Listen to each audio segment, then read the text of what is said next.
Sir योगी है तो मुमकिन है, इसी बात में भरोसा करते हैं और उम्मीद कर रहे हैं कि योगी जी कुछ तो करिश्मा करेंगे ताकि हमसे होम बायर्स का।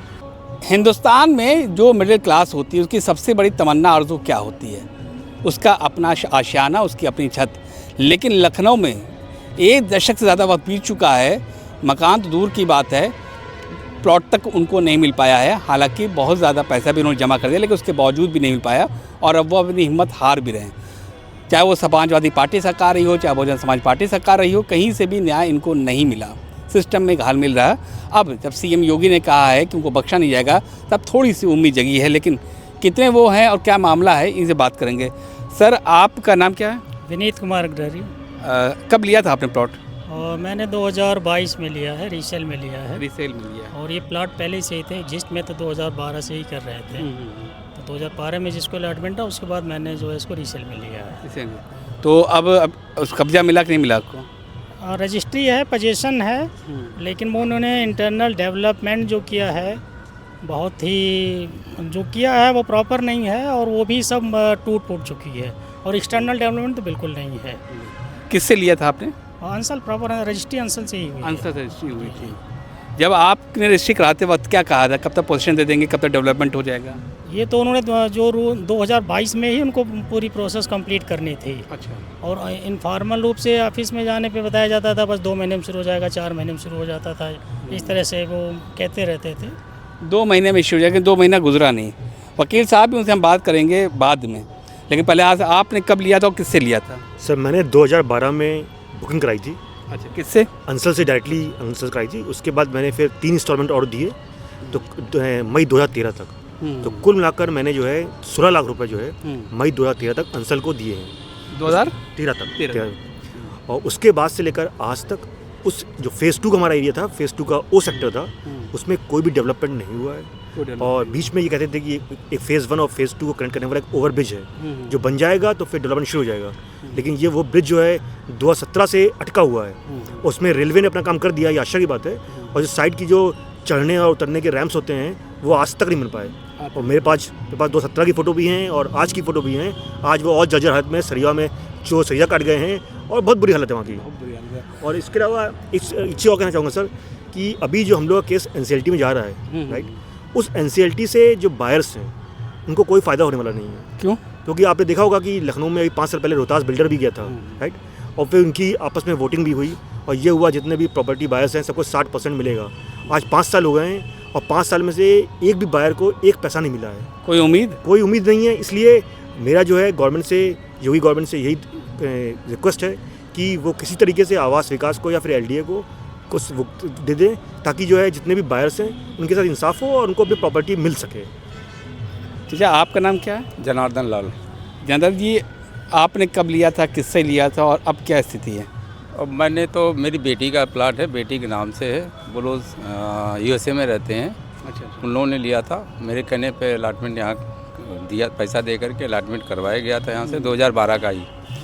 और उसके बाद मुझ तो लेकर के टालाया गया। उधर लालाती फसल थी, उसमें एक बोर्ड लगा था वो सेक्टर करके कि यहाँ इसी में आपका होगा। अब वो तो दिखाई नहीं पड़ता, बोर्ड नहीं है। फिर उसके बाद पैसा करीब 28 लाख रुपया जमा हो चुका है। बीच में मैं और प्रयास करता रहा तो उन्होंने कहा कि या तो कहिए हम आपको दूसरा प्लाट दे दें या पैसा ले लीजिए चेक से। और चेक मैंने भर के देते थे, लेकिन वो पता लगा बाद में कि चेक आपके बाउंस होंगे, रियलाइज नहीं होंगे। कोई बाउंस हुआ? नहीं, लिया ही नहीं। अच्छा, लिया ही नहीं। और प्लाट जो अलॉटमेंट करते थे उस पर कुछ ना कुछ बार होता था कि मतलब प्लाट अगर आपको अलॉट कर दिए तो आप जाइए, कहीं शहीद पथ में, किसान पथ में भी अटैच है वो, या कहीं डिस्प्यूटेड प्लाट देते थे। अच्छा। तो इस तरह से करीब 3-4 साल हम भी दौड़े।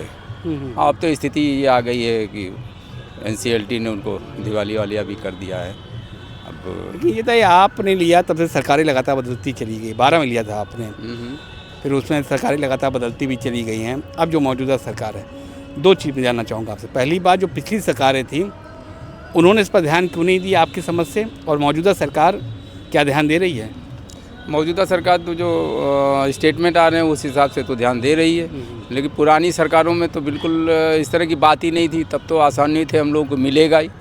जब वहाँ जाते थे तो मैंने ऐसे ही सब बात दिखा करके जो है ये कर देंगे। जैसे एक वुड अपार्टमेंट्स है करके है, उसमें उनकी लैंड जो है अंसल से मैंने पैसा नहीं दिया उन्होंने, तो उनका इसमें एडजस्ट करा देंगे।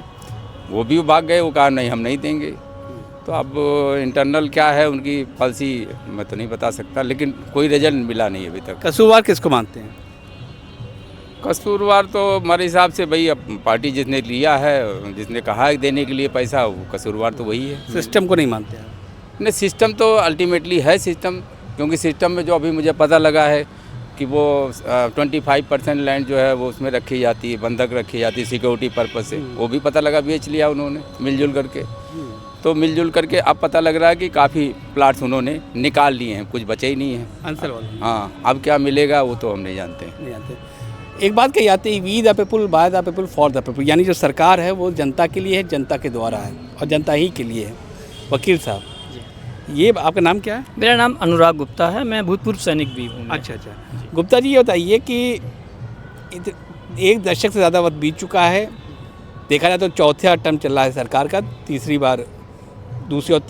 और चौथी बार तो बीजेपी की है।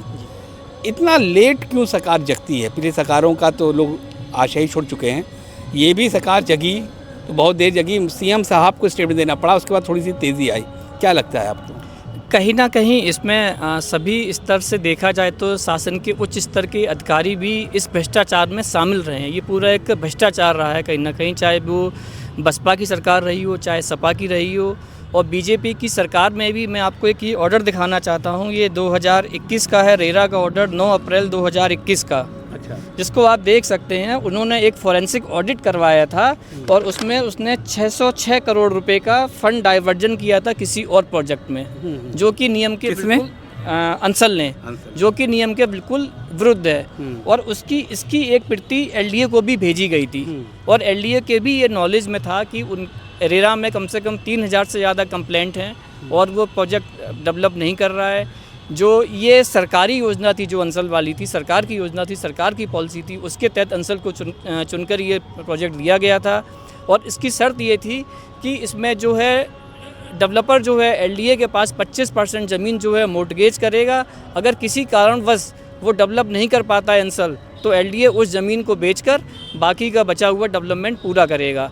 साथ ही साथ मैं ये भी कहना चाहता हूँ कि इसमें जो पॉलिसी आई थी 2007 की, उसमें मुख्य सचिव जी को एक हाई पावर कमेटी का अध्यक्ष बनाया गया था और उनको ये टास्क दिया गया था कि प्रभावी क्रियान्वयन सुनिश्चित करने हेतु आवश्यक कार्रवाई करना तथा क्रियान्वयन में उत्पन्न कठिनाइयों के निराकरण हेतु सिंगल विंडो समाधान सुनिश्चित करना। और इस हाई पावर कमेटी द्वारा प्रत्येक 6 महीने पर इस प्रोजेक्ट की मॉनिटरिंग भी होती है, लेकिन वहाँ से भी अभी तक नहीं लग रहा है कि ऐसा कुछ भी प्रयास किया गया है कि ये प्रोजेक्ट समय पे पूरा किया जा सके। अब कानून की निगाह देखें तो इंसाफ मिलने की, प्लॉट मिलने की क्या उम्मीद है? अब सरकार ने, माननीय मुख्यमंत्री जी ने वक्तव्य दिया है कि उन्होंने आश्वासन दिया है सभी होम बायर्स को, तो एक छोटी सी आशा की किरण जागी है।